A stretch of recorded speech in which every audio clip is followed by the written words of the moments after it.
Vendredi 2 juillet. Après avoir été chez son banquier, M. Cradock vint me chercher pour me mener au palais des Tuileries.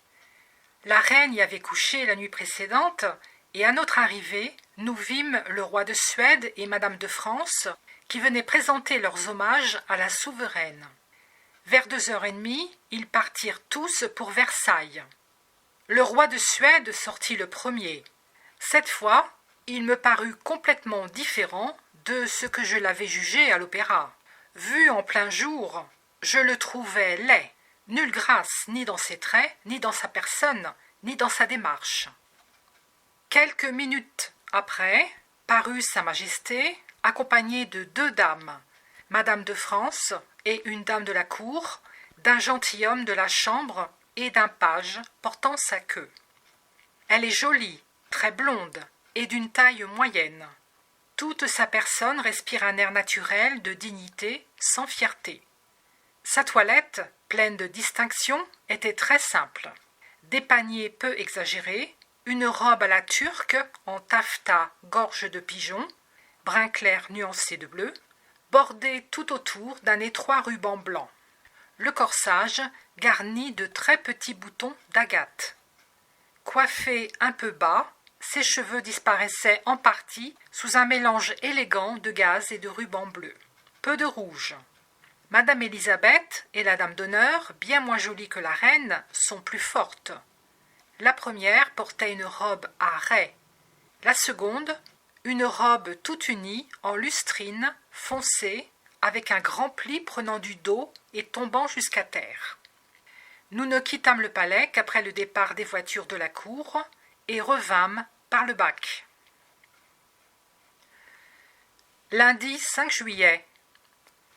Dans la matinée, lus les journaux et l'après-midi, partis au couvent des bénédictins anglais où nous étions invités.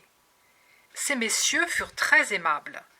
Après nous avoir fait promener dans leur jardin, visiter du haut en bas leur couvent qui est petit mais bien tenu, ils nous menèrent dans la bibliothèque d'où l'on voit Paris et la campagne. Finalement, ils nous firent rentrer au parloir où l'on avait préparé du thé, des vins et plusieurs espèces de gâteaux. Nous passâmes agréablement 2 heures à causer et à 8 heures nous étions de retour. Lord et Lady Sussex et M. Belaziz nous attendaient. Mardi 6 juillet. Été, après dîner, lire les journaux et dans la soirée au Palais Royal prendre des glaces et voir des figures de cire. Le roi, la reine et toute la famille royale sont représentés assistant à un repas de cérémonie. Le roi de Suède est debout à côté du roi. L'étiquette n'a pas permis de le mettre à table parce qu'à cette époque, quoique visiteur à la cour de France, il y vint sous le nom de comte de Hilaga. Tous les bustes nous parurent ressemblants, et celui du roi de Prusse dépasse en réalité tout ce qu'on peut imaginer. On le croirait vivant. Les jardins étaient remplis de monde, mais il faisait si chaud et il y avait tant de poussière que nous partîmes avant 10 heures. Mercredi 7 juillet. Aujourd'hui était au Vieux Louvre. Nous commençâmes par les tableaux. Parmi ceux qui me frappèrent le plus sont un Caton mourant, la présentation de l'enfant Jésus au temple, les restes d'un temple à Tivoli et surtout une marine. D'un côté du tableau, un rocher et des arbres au bord de la mer sur laquelle navigue un vaisseau à pleine voile et au fond un petit port. Les galeries de peinture renferment également quelques bustes. Nous descendîmes ensuite à la sculpture qui dépasse tout ce que j'ai vu jusqu'à présent. Cette collection se compose surtout d'un choix de chefs-d'œuvre antiques. Statues, vases, urnes de porphyre, etc. Cependant, il y en a aussi des modernes, et entre autres, un Fénelon assis dans un fauteuil. Sa main droite tient une plume. La gauche soutient un manuscrit si délicatement reproduit qu'il semble qu'en soufflant dessus, le papier va s'envoler. La douce expression du prélat est vivante. La draperie est aussi exquise que le reste. Bien qu'il y eût des quantités de marbre remarquables, celui-ci me plut plus qu'aucun autre. Nous vîmes là 6 modèles d'obélisques commandés par le roi, et dont l'un doit être choisi par lui pour être placé dans les jardins des Tuileries, en l'honneur des frères Montgolfier, inventeurs des ballons.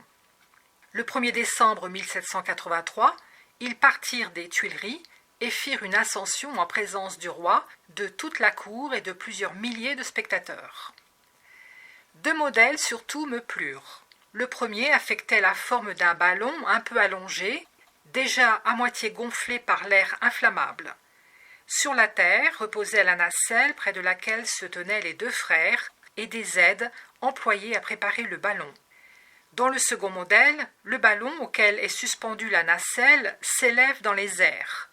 La corde tenant la nacelle et montant jusqu'aux nuages en les divisant produit un excellent effet. De là, un escalier nous conduisit à une autre partie du palais et nous entrâmes dans la chambre où l'on transporta Henri IV après l'assassinat par Ravaillac. C'est une grande pièce carrée, superbement décorée, bleu et or, meublée au goût de cette époque, les plafonds sculptés et dorés. Elle donne dans une petite chambre à coucher où mourut le roi et près d'un cabinet, le tout meublé dans le même style. Ces appartements servent actuellement de salle d'études où se font des cours de philosophie. Un curieux tableau attira notre attention. La sphère céleste sur laquelle sont marquées en or toutes les étoiles, placées exactement en proportion de la distance les unes des autres. Puis nous gravîmes un grand escalier donnant sur une galerie où sont réunis tous les modèles de vaisseaux connus. Au milieu se trouve la flotte française, rangée dans l'ordre où elle s'apprête à sortir du port. Reçu quelques visites cet après-midi. Dimanche 11 juillet. Jour d'aventure. Des jardins du Luxembourg, on devait lancer un ballon d'une dimension extraordinaire. Prix du billet, 3 livres. À 10h30, nous partîmes assez nombreux, moitié français, moitié anglais. Une foule compacte avait envahi les jardins. Aussi eûmes-nous les plus grandes difficultés à franchir la grille pour gagner les places que nous avions retenues. Nous patientâmes pendant 4 heures, et au bout de ce temps, on vint nous annoncer que le ballon ne partirait pas. Cette nouvelle mit le comble au désordre. La longue attente avait excité l'appétit, et l'on ne songea d'abord qu'à se procurer des vivres quelconques. On se jeta dans les cafés avoisinants, les uns pour emporter, les autres pour s'y installer. M. Cradock parvint à se frayer, tant bien que mal, un passage jusqu'à un restaurant d'où il nous rapporta en différentes fois du pain, du vin, un poulet très cher et une salade. Nous n'avions qu'un canif pour découper, force fut donc de se servir des doigts en guise de fourchette. Quant au siège, chacun s'installa comme il put, sur des chaises, par terre ou même sur des pavés. Nous étions tous de belle humeur, et malgré notre déception, jamais repas ne me sembla plus amusant. Nous étions de retour à 5 heures. Dans la soirée, j'appris que le public n'avait pas pris la chose aussi bien que nous. On avait forcé les grilles, brisé les chaises, les bancs et mis le ballon en pièces. On fut même obligé d'avoir recours à la garde, de peur qu'on ne s'attaquât au palais. Lundi 12 juillet. Était ce matin, avec madame Gregson, voir une partie de la garde-robe de la reine. Les grandes robes sont tout à la fois d'une richesse et d'une élégance inconcevables.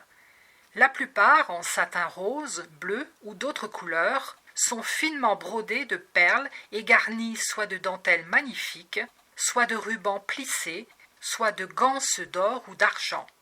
J'achetais du taffetas pour une robe à fourreau. Dimanche 18 juillet. Cet après-midi, un théâtre de marionnettes est venu s'installer dans notre rue vis-à-vis de l'hôtel. Nous assistâmes de loin à la représentation qui nous divertit beaucoup. Mardi 20 juillet. À 11 heures ce matin, partis en compagnie du docteur P et de M. D voir les galeries de peinture au palais du Luxembourg, dont on nous avait donné une clé afin de pouvoir y entrer à notre convenance. Nous y restâmes 1 heure. Le docteur P affecta de mépriser cette belle collection, mais M. D, au contraire, ne savait comment assez remercier M. Cradock de lui avoir procuré le plaisir de la visiter. Jeudi 22 juillet. Était ce matin dans des magasins de dentelle. Vers 5 heures, je fus, avec M. Cradock, assister à l'enterrement de la duchesse de Fleury, qui doit reposer dans le caveau de famille à Saint-Louis-du-Louvre, mais dont le service devait avoir lieu à Saint-Eustache. Extérieurement, l'église était complètement tendue de noir, ainsi que toute la nef. Afin d'éviter la cohue, nous arrivâmes à 5 heures. M. Cradock ayant donné la pièce à un des sacristains, celui-ci nous procura d'excellentes places en vue de l'autel. À 6 heures, l'église commença à se remplir. On apporta les cierges, on recouvrit de drap noir les chaises et les bancs, on prépara la place du cercueil. Enfin, tous se hâtèrent et s'agitèrent. 1 demi-heure plus tard, arrivèrent 20 gardes du corps en grand uniforme, les armes à la main, conduits par un officier qui leur indiqua la place où ils devaient se tenir. Au même moment, les cloches sonnèrent à toute volée. Alors entrèrent 12 enfants de chœur, tenant des cierges non allumés, suivis de 40 ou 50 prêtres qui prirent place dans le chœur. À 7 heures, 2 maîtres de cérémonie, en robes rouges et or, vinrent prévenir ces prêtres de l'arrivée du corps.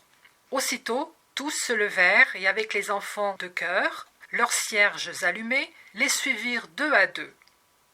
Un prêtre, revêtu d'une chape rouge et or, portait un crucifix en argent.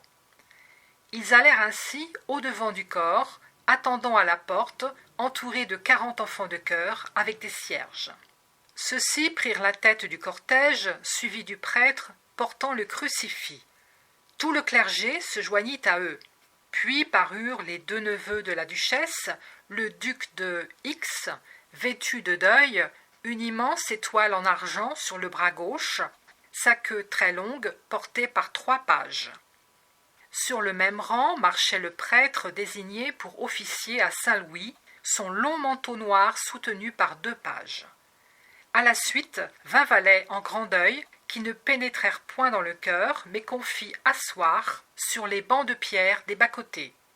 Le cercueil, sous un riche catafalque noir et argent, fut placé au milieu du chœur, en face de l'autel. Les cloches cessèrent de sonner, et alors commença le service.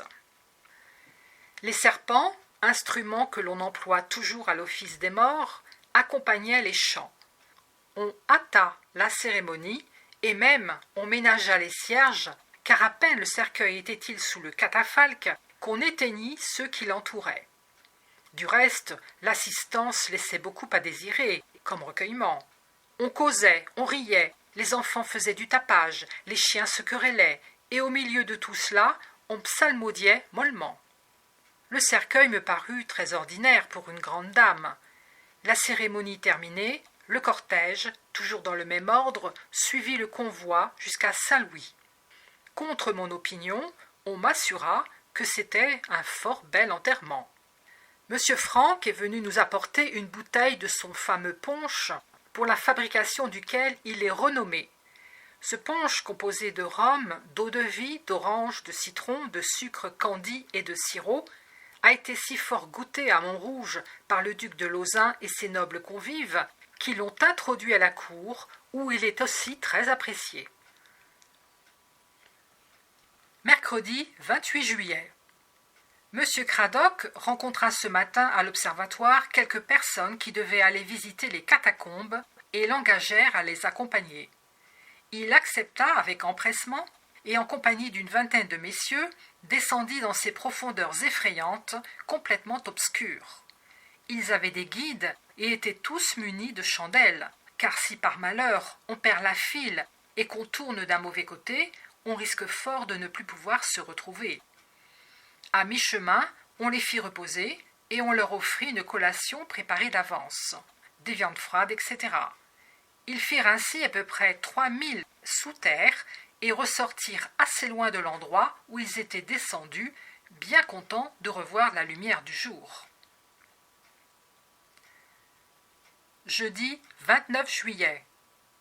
Était d'abord dans la matinée à Saint-Sulpice, puis dans quelques magasins. À 2 heures, partis en voiture pour la foire Saint-Laurent, où il est de bon ton de se promener. Nous y flânâmes au milieu des boutiques, des cafés, des théâtres en plein vent, installés dans le même genre qu'à la foire Saint-Germain. Nous allâmes en premier lieu voir un animal excessivement curieux.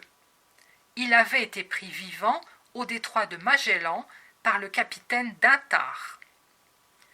Cet animal a la tête d'un léopard, de grands yeux brillants, des dents semblables à celles des lions, de longues moustaches.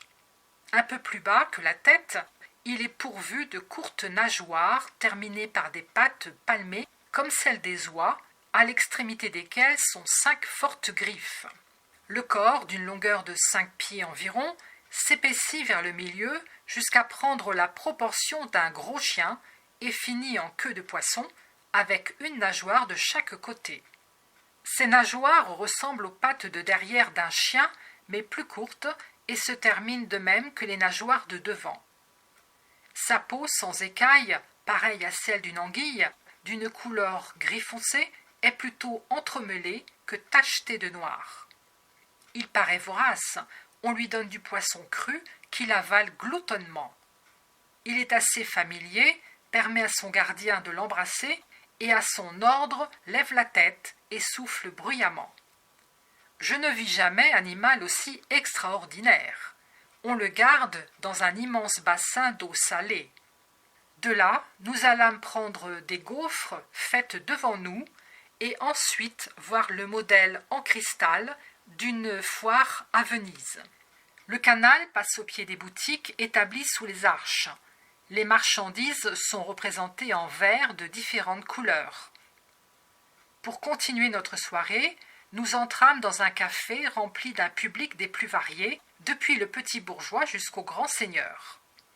Sur une immense estrade, 30 musiciens tour à tour chantaient ou faisaient entendre leurs instruments.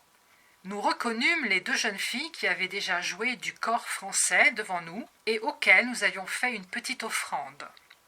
De leur côté, elles nous remarquèrent et à notre intention, on entonna le God Save the King, au grand amusement des auditeurs qui joignirent leurs applaudissements aux nôtres. Nous étions de retour à 10 heures, contents de nos divertissements. 1er août. Visiter la Sainte-Chapelle, remarquable par son architecture gothique et ses vitraux. On y voit 2 fort beaux tableaux de 1603 en émail, le crucifiement et la résurrection. De là à l'église Saint-Landry, où s'élève le tombeau de Girardon, qui par testament a laissé une certaine somme destinée à l'entretien de l'église. À un angle du tombeau, la Vierge contemple le Christ mort étendu au pied de la croix. C'est un des chefs-d'œuvre du fameux sculpteur. Les personnages sont en marbre blanc et le terrain en marbre noir. La figure de la Vierge surtout est admirable d'expression de douleur et de résignation. Était ensuite aux Invalides et à l'école militaire. Rien ne surpasse le coup d'œil de l'entrée de la porte royale sous le dôme des Invalides, où d'ailleurs on ne passe que rarement pour ménager le magnifique pavé tout en marbre et qui est si bien soigné que le sacristain effaçait à mesure avec une serviette la trace de nos pas. L'intérieur de ce monument est d'une extrême richesse, et je crois même que l'extérieur du dôme devrait être doré.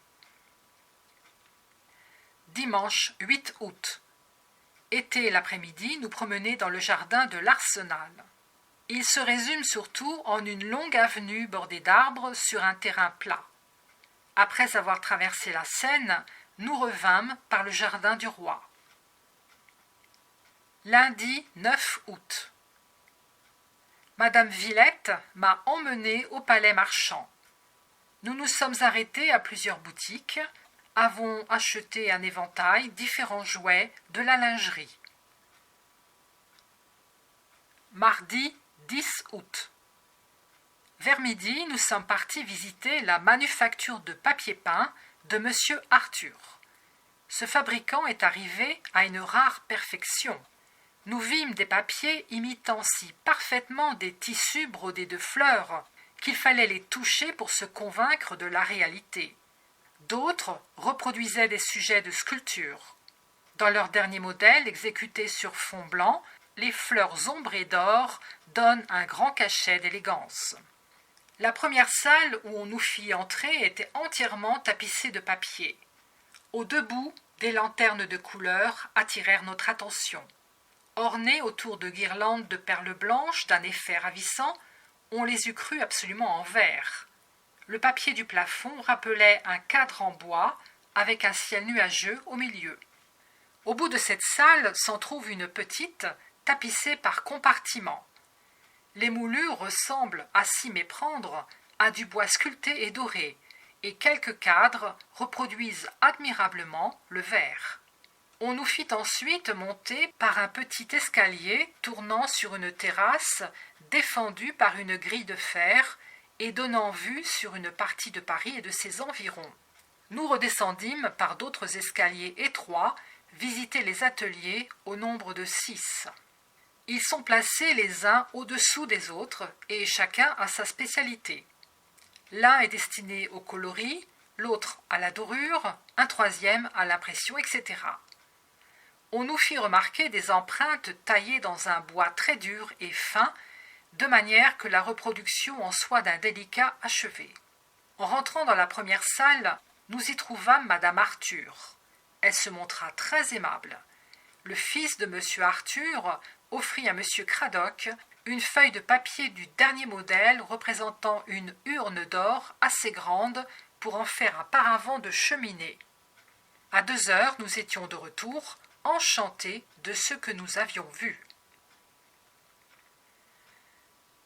Mercredi 11 août.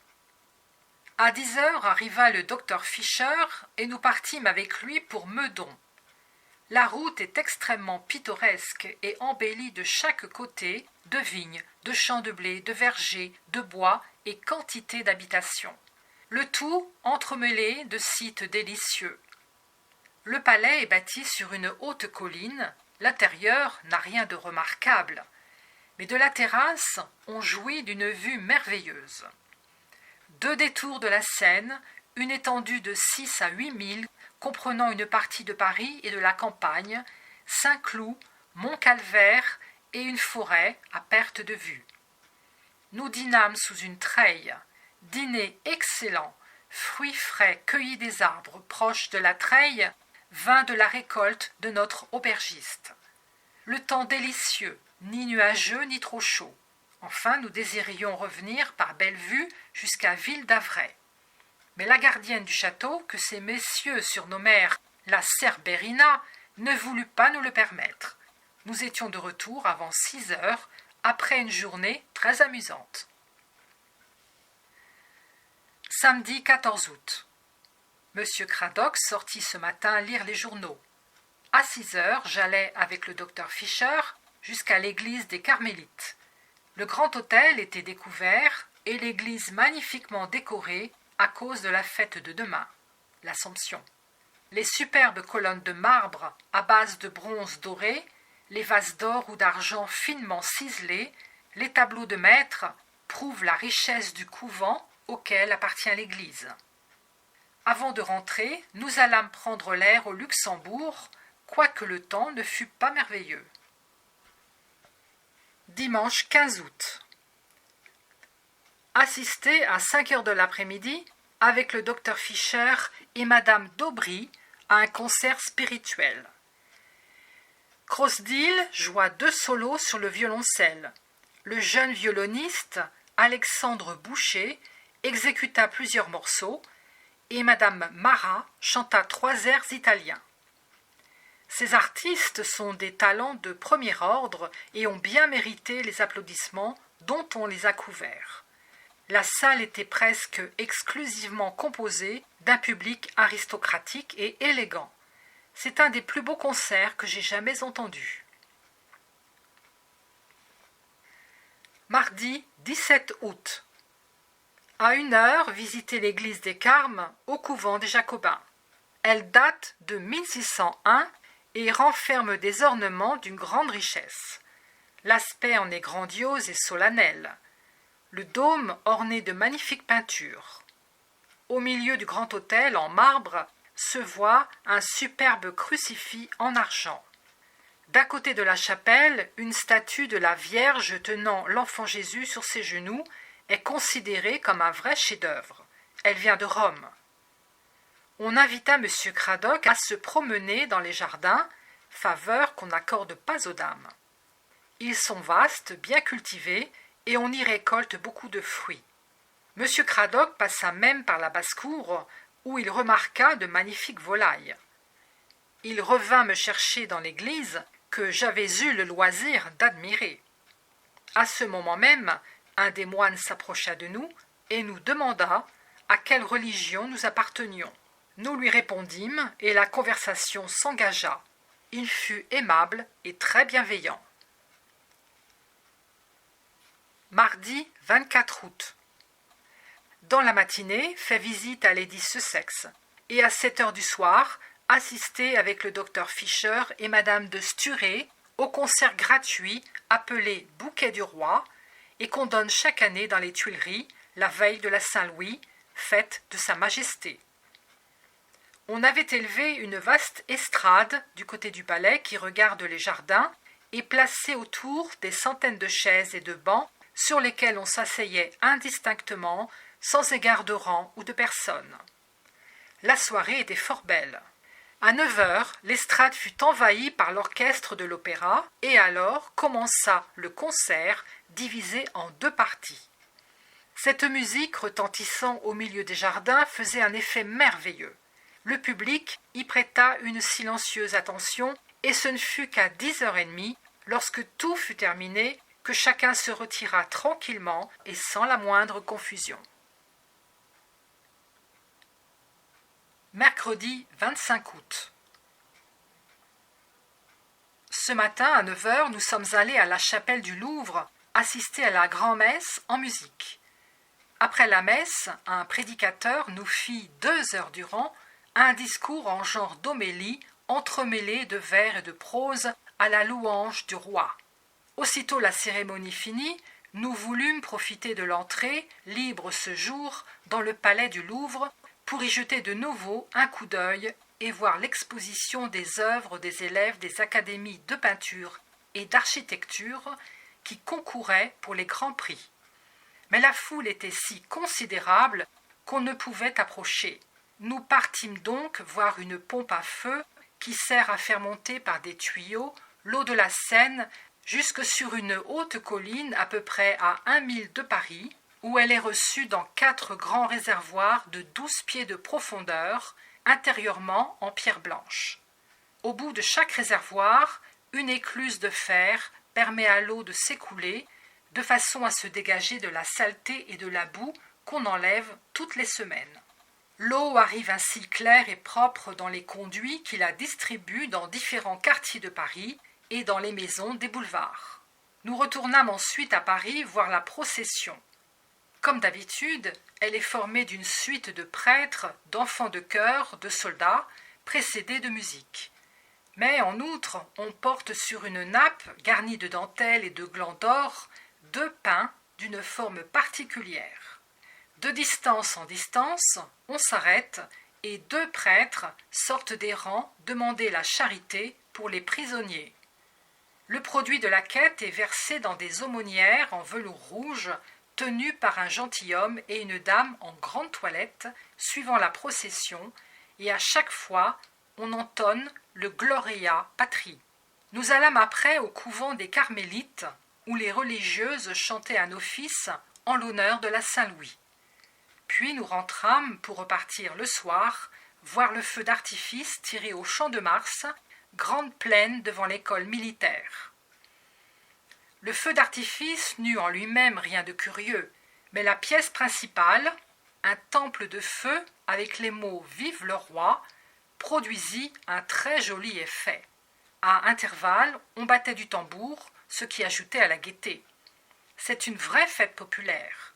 Des foires avec bals, théâtres, jeux variés, le tout gratis, sont établis dans les jardins publics et on tire 2 feux d'artifice dans 4 différents quartiers. Cependant, malgré la foule, pas une dispute, pas une querelle. Tout se passe avec un ordre parfait. Nous étions de retour à 10h30. Vendredi 27 août. Nous fîmes atteler de bonne heure notre chaise de poste pour nous rendre à Versailles. Nous nous promenions depuis peu de temps dans les jardins lorsqu'un laquais du roi vint nous demander si nous serions aises de profiter de l'absence de Sa Majesté, qui était à la chasse, pour visiter le palais. Immédiatement, nous le suivîmes à travers la grande galerie et d'autres appartements de moindre importance. Tout à coup, Madame Élisabeth traversa une des salles où nous étions. Monsieur Cradock demanda alors s'il se pourrait que la reine passât aussi près de nous. Le Suisse répondit « Certainement non ». Mais quelques minutes s'étaient à peine écoulées que nous entendîmes annoncer « La reine ». Nous nous rangeâmes de côté, tandis que Sa Majesté se retourna gracieusement par 3 fois vers nous et nous fit comprendre par un sourire et une légère inclinaison de tête que nous étions les bienvenus et que nous pouvions continuer notre visite. Je ne sais comment dépeindre l'émotion et l'étonnement de ma femme de chambre qui nous accompagnait en apprenant que cette dame était la reine.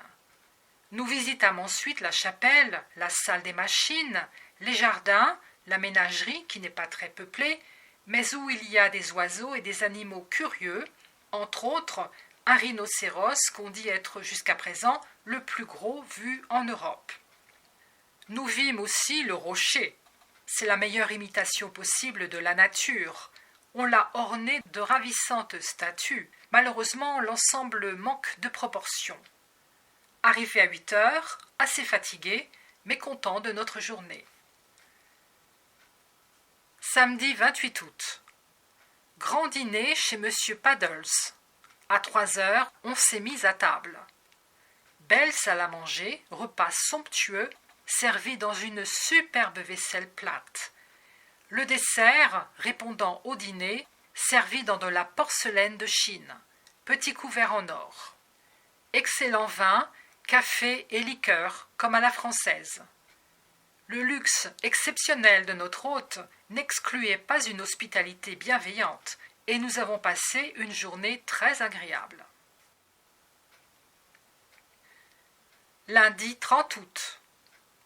Était aujourd'hui à 5h au théâtre italien avec notre ami le docteur Fischer, voir Blaise et Babette de DZ. La belle Madame du Gazon et Monsieur Michu jouent à ravir. Je me suis beaucoup amusée. Tout était terminé avant 9h.